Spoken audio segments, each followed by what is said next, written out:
नमस्कार दोस्त, जैसा कि आप सभी को पता त्योहारों का सीज़न चल रहा था और साथ ही साथ मेरी तबीयत भी बहुत ज़्यादा ख़राब थी, जिसके कारण से हमने जो यूपीएसआई की सीरीज़ स्टार्ट की थी उसे डेली कंटिन्यू नहीं कर पाए। उसके लिए I am so sorry friend, but आज से डेली शाम 6 बजे आपको यूपीएसआई 2021 में कंडक्ट कराए गए एग्ज़ाम की ऑफिशियल 40 प्रश्नों का सेट दिया जाएगा। जैसा कि 12 नवंबर जो प्रथम शिफ्ट में पेपर हुआ था उसकी 40 प्रश्नों के सेट को हमने आप लोगों को वीडियो के थ्रू पहुंचाया आप लोगों तक। तो आप उस वीडियो को नहीं देखे हैं तो ज़रूर देख लें।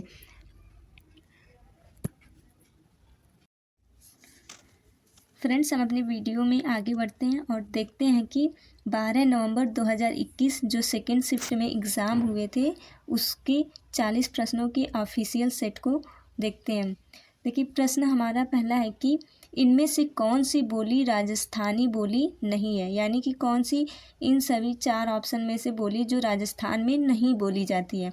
तो आप सभी को पता होगा जो हमारा मारवाड़ी है और मालवी मेवाती, ये तीनों बोलियां हमारी राजस्थान में बोली जाती हैं, लेकिन जो बुंदेली है वो राजस्थान में नहीं बोली जाती। बुंदेली हमारी यूपी और एमपी के बुंदेलखंड में बोली जाती है बुंदेली, और यूपी में झांसी साइड में बुंदेली बोली जाती है। तो आपका जो सही आंसर है वो हो जाएगा option number D. Option number D यानी बुंदेली राजस्थान की बोली नहीं है। ध्यान से प्रश्न को पढ़ेंगे, यहाँ पे लिखा है नहीं, तो हमारा जो सही आंसर है वो हो जाएगा option number D is correct. अगले प्रश्न की ओर हम लोग पढ़ते हैं। दूसरा प्रश्न है कि प्रेमचंद के अपूर्ण उपन्यास का नाम बताइए। फ्रेंड्स, इसमें थोड़ा सा कन्फ्यूज़न होता है, तो हम लोग ऐसे याद कर सकते हैं जो मंगलसूत्र है, यानी कि अपूर्ण विवाह क्या होता है, मंगलसूत्र के बिना एक होता है ना, मंगलसूत्र के बिना अधूरा होता है। तो अपूर्ण पूछा है, हमसे पूछा है अपूर्ण यानी कि अधूरा है। तो आप ऐसे एक ट्रिक्स की तरह याद कर सकते हैं, या जैसे भी आपको याद हो, क्योंकि इसमें कन्फ्यूज़न हो जाता है रंगभूमि सेवा से, मतलब कन्फ्यूज़न हो जाता है कि कौन सा ऐसा उपन्यास है जो अधूरा था उनका। तो आप याद करिए मंगलसूत्र। मंगलसूत्र क्या होता है, मतलब कि बिना मंगलसूत्र के शादी अधूरी होती है। तो वैसे ही समझ लीजिए कि जैसे एक कहावत है, तो ये मंगलसूत्र प्रेमचंद्र का अधूरा उपन्यास है। बाकी आपको जैसे ट्रिक सही लगी आप याद करिए। हमें प्रश्न याद करने से मतलब है, चाहे ट्रिक हमारी जैसी भी हो। अगला प्रश्न हम लोग देखते हैं। प्रश्न 3 है, सर्वनाम का भेद इनमें से कौन सा नहीं है, यानी कि इसमें से कौन सा सर्वनाम का भेद नहीं। तो आप लोग जानते हैं कि गुणवाचक सर्वनाम का भेद नहीं है। जो हमारा प्रश्नवाचक है वो क्या होता है, कौन। प्रश्नवाचक सर्वनाम क्या होता है, कौन। और जो संबंधवाचक सर्वनाम होता है वो हमारा क्या होता है, जो और सो। ठीक। और जो हमारा निजवाचक सर्वनाम है वो होता है आपका निजवाचक सर्वनाम स्वयं हो गया और आप हो गया। ठीक, ये हमारा क्या होता है, निजवाचक। इस तरह हमने जो सो करके बताया। तो टोटल सर्वनाम की जो संज्ञा होती है, नहीं, जो टोटल सर्वनाम की संख्या होती है वो कितनी होती है, 11। कई बार एग्जाम में पूछता है कि सर्वनाम की टोटल संख्या कितनी होती है, तो आपको याद कर लेना है। कई बार प्रश्न में पूछा है कि सर्वनाम की जो टोटल संख्या होती है वो कितनी होती है, 11। आइए अगले प्रश्न की ओर बढ़ते हैं। अगला प्रश्न हमारा क्या कहता है कि इनमें से कौन सा तत्सम शब्द है। ठीक, कौन सा शब्द तत्सम है। ये अस्थाई, केवड़ा, केरला, ये सब हमारे क्या है, तद्भव है। ये हमारे तद्भव, लेकिन हमसे क्या पूछा है, तत्सम। प्रश्नों को बहुत ही गहराई से पढ़ना है। तो इसका जो सही आंसर हो जाएगा option number C. Option number C is correct. जो केतकी है वो हमारा क्या है, मतलब तत्सम है। आगे प्रश्न की ओर हम लोग देखते हैं कि पूछा है, ये भी इम्पॉर्टेंट प्रश्न है, इसको याद कर लीजिएगा, और इजी प्रश्न भी है। जो लोग नहीं पढ़े हैं उसके लिए तो कठिन होगा, लेकिन जो कई बार पढ़े हैं उसके लिए इजी होगा। और ये एक चर्चित प्रश्न है, बार बार हमसे एग्जाम में पूछता है कि रानी केतकी की जो प्रसिद्ध रचना है वो कौन सी है। मतलब रानी केतकी की कहानी किसकी प्रसिद्ध कहानी है। तो इसके जो लेखककार है, कहानीकार है, वो हमारे हैं ईसा अल्लाह खां। यानी ईसा अल्लाह खां की जो प्रसिद्ध कहानी है वो है हमारी रानी केतकी की कहानी। इसको आपको बहुत ही बेहतरीन तरीके से याद कर लेना है। हमारा अगला प्रश्न है कि ये जो मिश्रित तथा संयुक्त वाक्यों का विरोध भाव प्रकट करने के लिए किस विराम चिन्ह का प्रयोग किया जाता है। ये बहुत ही अच्छा प्रश्न है, आपको इसको याद कर लेना है। ठीक, कुछ प्रश्न ऐसे होते हैं जिसे हमें याद कर लेने में ही भलाई होती है। तो इसका जो सही आंसर है वो अर्धविराम यानी मिश्रित संयुक्त वाक्य में विरोध का भाव प्रकट करने के लिए हमें अर्धविराम चिन्ह का प्रयोग किया जाता है। फ्रेंड्स, इस प्रश्न को आप सभी याद कर लीजिएगा प्लीज़। ठीक, देखिए इसमें हम कुछ आप लोग को बताना चाहते हैं। जैसे विराम चिन्ह एक होता है हमारा, एक तो अर्ध विराम चिन्ह और दूसरा क्या होता है, एक अल्प विराम चिन्ह। ठीक, अल्प विराम चिन्ह। तो अल्प विराम में क्या होता है, मतलब थोड़ा सा कन्फ्यूज़न होता है अल्प विराम में और अर्ध विराम में। अर्ध विराम का मतलब आधा आधा, 2 बार, यानी कि अगर हमारे चिन्ह एक क्या हो, बिंदु हो और एक कॉमा हो तो वो हमारा अर्ध विराम होगा। और अल्प विराम में केवल क्या होता है, हमारा एक कॉमा होता है, केवल एक हमारा कॉमा होता है। तो फ्रेंड्स, जो अल्प विराम है वो एक कॉमा होगा और जो हमारा अर्ध विराम है वो बिंदु और एक कामा होगा। ठीक, याद रहे, ये थोड़ा सा कन्फ्यूजन करता है कि कौन सा अल्प विराम है और कौन सा अर्ध विराम है। आगे फ्रेंड्स, अगला प्रश्न है, हमसे ये पूछा है कि किस पत्रिका का संपादन भारतेंदु जी ने नहीं किया है। इस वर्ड पे ध्यान देंगे कि भारतेंदु जी ने नहीं किया है। बाल बोधिनी, कवि वचन सुधा, हरिश्चंद्र मैगनी, ये तीनों पत्रिका भारतेंदु हरिश्चंद्र की है। और कौन सी पत्रिका का संपादन नहीं किया भारतेंदु, तो भारतेंदु पत्रिका का। वैसे तो अगर रियल में देखा जाए तो भारतेंदु जी ने इन सभी चारों पत्रिकाओं का प्रकाशन यानी संपादन किया है, परंतु भर्ती बोर्ड ने इसका जो सही आंसर है वो ऑप्शन नंबर डी माना है। तो हमें भी इसका जो सही आंसर है वो ऑप्शन नंबर डी मानने में ही भलाई है। भला का मतलब ये है कि भर्ती बोर्ड वही आंसर माना है तो हमें भी वही आंसर मानना होगा। आगे प्रश्न की ओर बढ़ते हैं। जैसा कि आप लोगों ने यूपी पुलिस में देखा है भर्ती बोर्ड ने क्या क्या किया है, तो भाई भर्ती बोर्ड के आंसर को हम निगलेक्ट नहीं कर सकते हैं। ये फाइनल आंसर की उसने माना है तो हमें भी वही आंसर मानना होगा। चलिए प्रश्न अगला देखते हैं कि इनमें से कौन सा शब्द सदैव बहुवचन में प्रयुक्त होता है।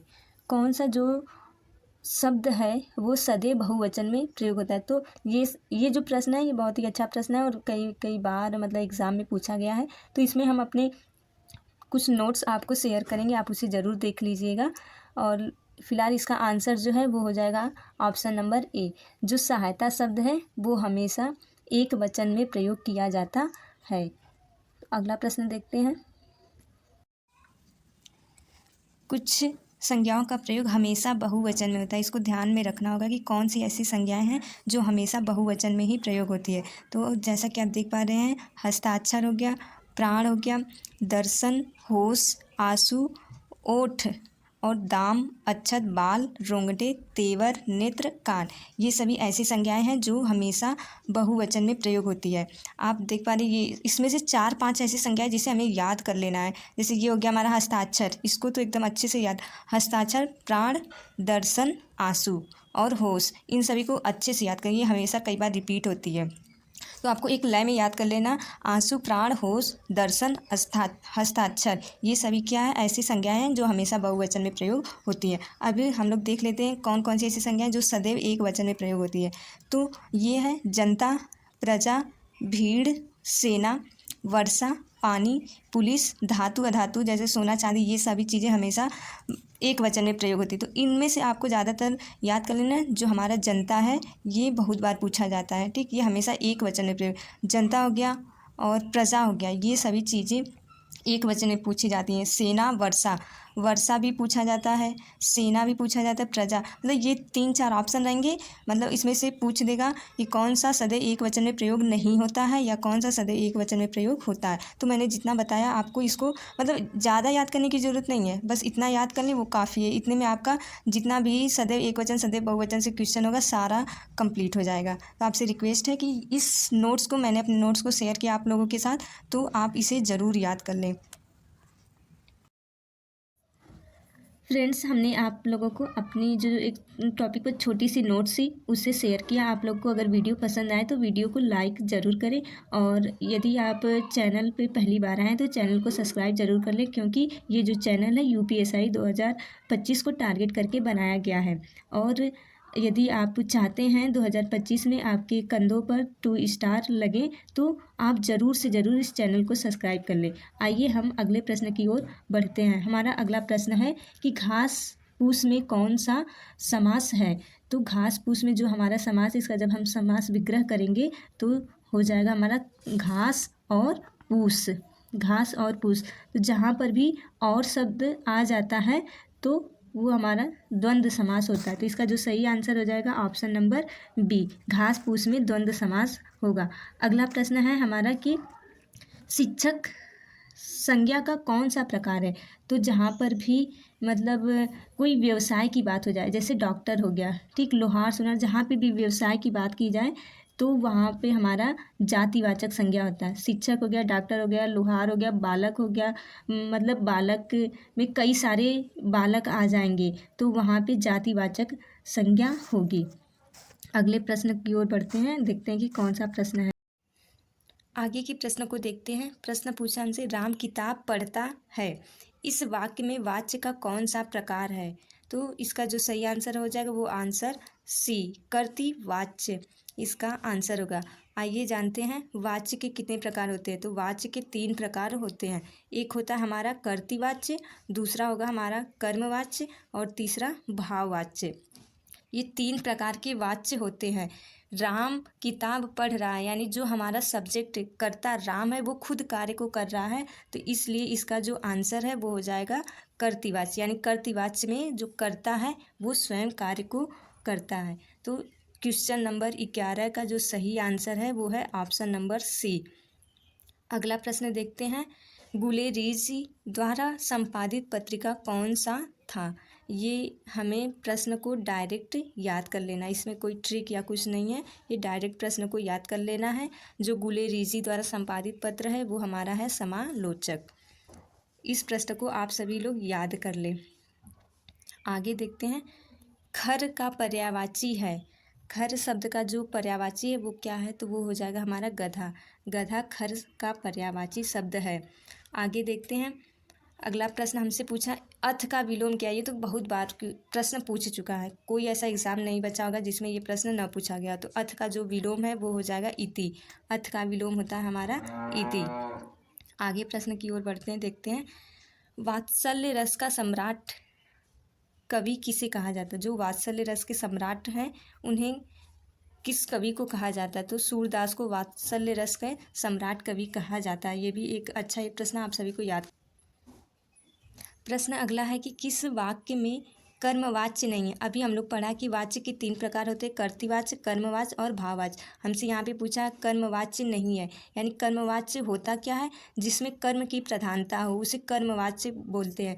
जैसे रोहन द्वारा खाना खाया जाता है, एक है रोहन खाना खाता है, तो वो हमारा हो जाएगा कर्तृवाच्य। लेकिन अगर हम बोल दें रोहन द्वारा खाना खाया जाता है तो वो हो जाएगा हमारा कर्मवाच्य, यानी जिसमें कर्म की प्रधानता होती है उसे कर्मवाच्य कहते हैं।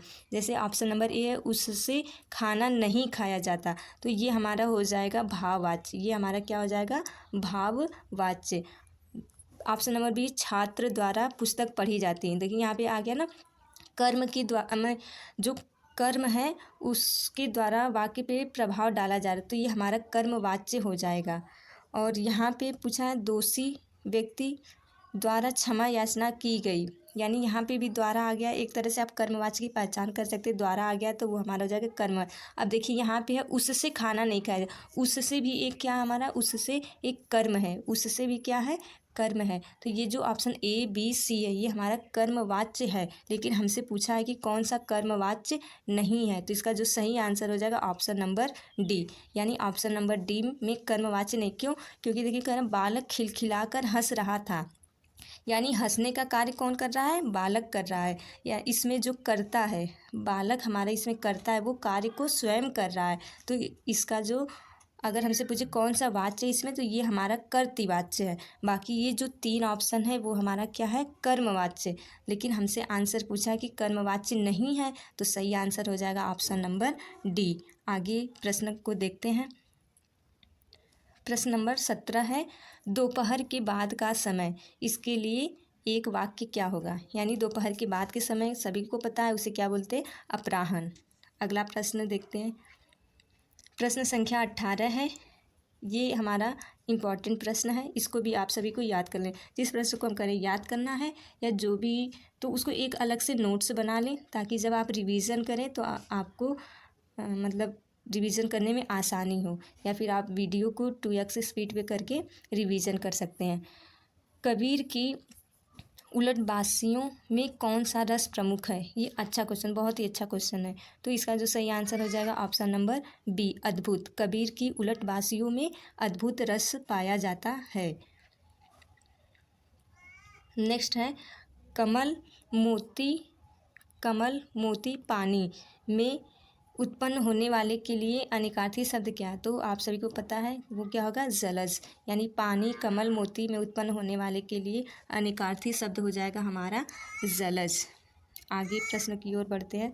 प्रश्न संख्या 20 है, हिंदी साहित्य का आदिकाल के लेखक कौन है?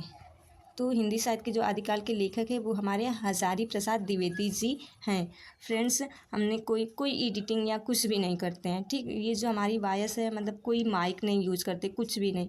अभी जैसे वीडियो बन पा रही वैसे हम बना देता है, टाइम भी नहीं मिल पाता कि हम सब कुछ एडिट करें या फिर मतलब सीखें, तो इतना टाइम नहीं मिल पाता है। जैसे हो रहा है अभी फ़िलहाल चलते हैं, फिर टाइम के अकॉर्डिंग सब कुछ, सबको पता है ये बदल जाता है, समय सबका आता है। तो फ्रेंड्स, आपसे एक छोटी सी रिक्वेस्ट है, वीडियो पसंद आए तो वीडियो को लाइक और शेयर ज़रूर करें और अपनी इस छोटी सी बहन को सपोर्ट ज़्यादा से ज़्यादा करें। अगला प्रश्न है हमारा, वे आम के पेड़ हैं। वे आम के पेड़ हैं, इस वाक्य में सर्वनाम का प्रकार कौन सा है? तो वे हमारा क्या हो जाएगा, निश्चयवाचक। देखिए निश्चयवाचक सर्वनाम कौन कौन से होते हैं, यह और वह, ये हमारे निश्चयवाचक सर्वनाम है। इसी का बहुवचन हो जाता है ये और वे, इसी का बहुवचन। तो यानी ये सभी हमारे क्या है, निश्चयवाचक सर्वनाम है। तो यह वह ये वे कहीं भी आ जाए तो वो हमारे क्या होंगे, निश्चयवाचक सर्वनाम। वे आम के पेड़ हैं तो वे यहाँ पे क्या है, निश्चयवाचक सर्वनाम है। अब देखिए निजवाचक सर्वनाम अभी हमने बताया था आप लोगों को, आप और स्वयं, ये हमारे क्या होते हैं, निजवाचक सर्वनाम होते हैं। और प्रश्नवाचक सर्वनाम क्या बताए थे, कौन हमारा क्या होता है, प्रश्नवाचक सर्वनाम। सबसे इम्पॉर्टेंट ये संबंधवाचक सर्वनाम बार बार पूछता है, तो बस आपको याद करना जो और सो, यानी कि यदि कोई भी सर्वनाम जो और सो है तो वो हमारा क्या हो जाएगा, संबंधवाचक सर्वनाम। इसका जो सही आंसर है वो ऑप्शन नंबर ए, निजवाचक सर्वनाम, निश्चयवाचक सर्वनाम ये और वे होते हैं। अगला प्रश्न है, जाके प्रिय न राम वैदेही, ताजिए ताही कोटि बैरी सम यद्यपि परम स्नेही। यह किसकी प्रसिद्ध पंक्ति है? तो ये प्रसिद्ध पंक्ति है तुलसीदास की। वेरी वेरी इंपॉर्टेंट प्रश्न, आप सभी को इसे लाइन टू लाइन ऐसे ही याद कर लेना है कि जाकी प्रिय न राम वैदेही, ताजिए ताही कोटि बैरी सम यद्यपि परम स्नेही। ये हमारी जो पंक्ति है वो सुप्रसिद्ध कवि तुलसीदास जी की है। अगला प्रश्न है, तरल का विलोम शब्द क्या होगा? तरल का विलोम शब्द क्या होगा, ठोस। आसान प्रश्न है, सभी लोग कर लेंगे। कुछ देखिए जो हमारे एग्ज़ाम होते हैं उसमें कुछ प्रश्न ऐसे होते हैं जो बहुत ही इजी होते हैं और कुछ प्रश्न ऐसे होते हैं जिसको ऐसा लगता है कि कभी हमने पढ़ा ही नहीं है। तो जो प्रश्न हम बोल रहे हैं ये आप लोग नोट्स में बना लीजिए या इसे याद कर लीजिए लाइन टू लाइन। ये बहुत ही इंपॉर्टेंट प्रश्न आपको किसी न किसी एग्ज़ाम में ज़रूर देखने को मिलेगा। आगे देखते हैं, हिंदुस्तानी भाषा का रूप क्या है? तो जो हिंदुस्तानी भाषा का रूप है हमारा हिंदी उर्दू मिश्रित है। जो हमारी भाषा है वो क्या हिंदुस्तानी है, तो वो किसका रूप है, वो हिंदी उर्दू का मिश्रित है। आप सभी बोलते होंगे, आपको पता ही होगा। अगला प्रश्न है, कौन सा शब्द स्त्रीलिंग है? तो गरिमा हमारा क्या स्त्रीलिंग है, बाकी सभी ये दुख हो गया, स्पर्श हो गया, लेख हो गया, ये हमारा क्या है, पुल्लिंग है। बाकी जो गरिमा है वो स्त्रीलिंग है। जैसे कि मेरा मेरी लगा के आप यूज़ करिए, तो मेरी गरिमा, तो मेरी स्त्रीलिंग के प्रयोग होता है और जो मेरा है वो पुल्लिंग के लिए प्रयोग होता है। जैसे बोलते हैं ना, स्पर्श अच्छा है, इसको नहीं बोलते स्पर्श अच्छी है। तो इस तरह करके आप स्त्रीलिंग और पुल्लिंग का जो पहचान है वो ईजिली तरीके से कर सकते हैं। आगे प्रश्न की ओर देखते हैं। हमसे पूछा कि इनमें से कौन सा शब्द तद्भव नहीं, प्रश्न है तद्भव नहीं है यानी कि तत्सम। ये जो काज है वो हमारा क्या है, तत्सम है। जो हमारा काज है वो क्या है, तत्सम है। बाकी सब तद्भव है। ये देखिए, कसौटी तद्भव, काट तद्भव, कहानी भी तद्भव। जो कार्य है वो हमारा तत्सम है। इसका जो तद्भव होगा वो क्या हो जाएगा, काज। इसका जो तद्भव है वो हो जाएगा हमारा काज। अगला प्रश्न है, किस शब्द में उपसर्ग नहीं है? तो कौन सा ऐसा शब्द है जिसमें उपसर्ग नहीं है? तो इसका जो सही आंसर है वो हो जाएगा आंसर नंबर ए, विरासत में कोई भी उपसर्ग नहीं है। व्यापार में उपसर्ग है क्या, विधन आपार। आप इसका जब विच्छेद करेंगे तो हो जाएगा विधन आपार। तो व्यापार में हमारा वी उपसर्ग है। उसी तरह विच्छक में भी वी उपसर्ग है, विधन इच्छक। और जो विकल है उसमें भी वी उपसर्ग है। लेकिन जो ऑप्शन नंबर ए है उसमें कोई भी उपसर्ग नहीं है। विरासत एक हमारा मूल शब्द है। तो इसका जो सही आंसर है वो हो जाएगा ऑप्शन नंबर ए। आगे देखते हैं, केदारनाथ अग्रवाल को किस कृति पर साहित्य अकादमी पुरस्कार मिला है? ये भी इम्पोर्टेंट प्रश्न है, इसको याद कर लीजिए। केदारनाथ जी को अपूर्वा कृति के लिए साहित्य अकादमी पुरस्कार मिला है। या ऐसे भी हमसे प्रश्न पूछ सकता है, अपूर्वा किसकी है? तो केदारनाथ की रचना है। अपूर्वा केदारनाथ की रचना है। अगला प्रश्न, निम्न में से सर्वनाम शब्द कौन सा है? अभी हम लोग पीछे पढ़े हैं कौन क्या हमारा एक सर्वनाम है। और कौन सा सर्वनाम है ये? तो प्रश्नवाचक सर्वनाम। अभी पीछे आप लोगों को बताया गया कि ये हमारा क्या है, प्रश्नवाचक सर्वनाम है।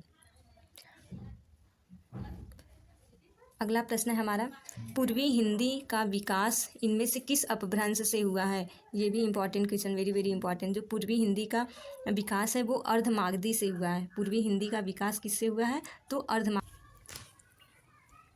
अगला प्रश्न है, सारंग ले सारंग चली, सारंग ले सारंग चली कई सारंग की ओट, सारंग छीनो पाई के सारंग कई गई चोट में कौन सा अलंकार है? तो ये जो हमारा है यमक अलंकार है। इसको याद कर लीजिए। सारंग सारंग, यहाँ पे जो सारंग है उसको अलग अलग शब्दों के लिए यूज किया गया है। तो यहाँ पे जो हमारा आंसर है वो हो जाएगा यमक अलंकार। अगला प्रश्न है, निम्नलिखित में से कौन शब्द उदार का विलोम है? तो उदार का जो विलोम है वो हो जाएगा हमारा कठोर। उदार का विलोम हो जाएगा कठोर। ये हमारा पैसेज है, ठीक। 34 से लेकर 36 तक हमारा पैसेज है। पैसेज को पढ़ते हैं। भारत देश के लिए सहकारिता की पद्धति को अपनाना विशेष रूप से आवश्यक है। इस कारण इसका कारण यह है कि भारत में छोटे किसानों तथा व्यापारियों की संख्या ही अधिक है। सहकारिता के आधार पर संगठन किया जा सकता है। अधिकारिता के सिद्धांत की इस विशेषताओं की दृष्टि में रखकर हम हमारी पंचवर्षीय योजनाओं में सहकारिता को बहुत, बस इतना ही दिया है। इसका मतलब पूरा पैसेज नहीं दिया है। ये पेपर तो ऑफिशियल ही है, मतलब अब जो भी हो, यहाँ पे पूरा पैसेज नहीं दिया तो भी हम लोग क्वेश्चन को तो पढ़ेंगे ही। देखिए प्रश्न क्या पूछा है, योजना आयोग के अनुसार सहकारिता का अधिकाधिक उपयोग किया जाना चाहिए। तो अर्थव्यवस्था के विभिन्न क्षेत्रों में योजना आयोग के अनुसार सहकारिता का अत्यधिक प्रयोग करना चाहिए। अगला प्रश्न है कि सहकारिता का मुख्य उद्देश्य है, जो सहकारिता है उसका क्या मुख्य उद्देश्य है? तो छोटे किसानों और व्यापारियों की आर्थिक स्तर को उठाना। ये हमारा क्या सहकारिता का मुख्य उद्देश्य है। जो छोटे छोटे किसान और व्यापारी हैं उनके आर्थिक स्तर को ऊपर उठाना। अगला 36 नंबर का हमारा प्रश्न है कि जो सहकारिता निर्धन किसानों का उद्धार कर सकती है, कैसे कर सकती है? तो उन्हें एक सूत्र में पिरोकर तथा उनका आर्थिक स्तर विकसित करके जो सहकारिता है वो निर्धन किसानों का उद्धार कर सकती है। इस प्रकार मतलब सहकारिता का यूज बताया गया है। अगला प्रश्न है, जंगम का विलोम क्या होगा? जंगम का विलोम क्या होगा? अस्थावर। ये आसान प्रश्न है और कई बार एग्जाम में आ चुका है, तो आप याद कर लीजिए जंगम का जो विलोम है वो अस्थावर होगा। अगला प्रश्न है, इनमें से कौन सा शब्द स्त्रीलिंग है? तो आय क्या है हमारा? स्त्रीलिंग है। कई बार ये भी प्रश्न पूछा जा चुका है। सेकेंड लास्ट प्रश्न हमारा, आप इम्पॉर्टेंट प्रश्न है ये, ठीक। आप मियाँ जी मांगते खड़े दरवेश द्वार खड़े दरवेश, इसमें लोकोक्ति का सही अर्थ क्या है? तो इस लोकोक्ति का सही अर्थ है कि किसी निर्धन के घर भिखारियों की भीड़ होना। मतलब वो बेचारा पहले से ही गरीब है और उसके जो दरवाजे द्वार है उस पर और भी ज़्यादा जो भिखारियों की भीड़ है वो लगी हुई है। तो इसका सही आंसर ऑप्शन नंबर बी, आप मियाँ जी मांगते द्वार खड़े दरवेश, ये याद कर लीजिए, इंपॉर्टेंट प्रश्न है। मतलब मैं तो पहली बार इसको देख रही हूँ या सुन रही हूँ, तो एग्ज़ाम में ऐसा ही होता है कि मतलब प्रश्न ऐसा आता है कि पता ही नहीं चलता है कहाँ से पूछ दिया है। तो इसीलिए हमें प्रीवियस ईयर करना बहुत ज़रूरी होता है। और ये जो प्रीवियस ईयर है, अभी हाल ही फिलहाल 2021 में जो UPSI का एग्ज़ाम हुआ था, वो अभी हम हिंदी के 40 प्रश्नों का सेट को कंटिन्यू करेंगे, जो टोटल 54 शिफ्ट में हुआ था। तो 54 शिफ्ट पार्ट 1, पार्ट 2, 3 करके ऐसे हम पूरा हिंदी कवर कर लेंगे। उसके बाद GS, फिर रीजनिंग, उसके बाद मैथ। अगला प्रश्न है, अवधि शिला का कौन सा छंद है? इस वाक्य में छंद कौन सा है? अवधि शिला का उस पर था गुरुभार। छंद के लिए हमें मात्रा काउंट करनी होती है। तो जब यहाँ पे हम काउंट करेंगे तो 1 2 3 4 और ये गुरु हो जाएगा। यहाँ पे भी गुरु होगा, यहाँ पे लघु लघु, यहाँ पे भी पर में भी लघु लघु, और ये हमारा एक हो गया। अब इसमें काउंट करेंगे तो हो जाएगा था में दीर्घ, और यहाँ पे लघु लघु, यहाँ पे एक दीर्घ और एक लघु। मात्रा काउंट करेंगे 1 2 3 4 5 6 7 8 9 10 11 12, यानी 12 हो गया। ठीक, और यहाँ पे देखते हैं 1 2 3 4 5 6 7, यानी 12 और 7 का हमें क्या है, वो है। तो जहाँ पर भी 12 और 7 पे तुक लगा होता है, वहाँ पे बर्वय छंद होता है। बर्वय छंद का जो मात्रा है वो 12 और 7 की लगी होती है। तो इसका जो सही आंसर है वो हो जाएगा option number B. Friends, video में बहुत सारी प्रॉब्लम हुई होगी, मतलब इग्नोर करते हुए, हमें बस पढ़ने से मतलब है, बस पढ़ाई करिए और ज़्यादा से ज़्यादा वीडियो को शेयर कीजिए, लाइक करिए, सब्सक्राइब कीजिए।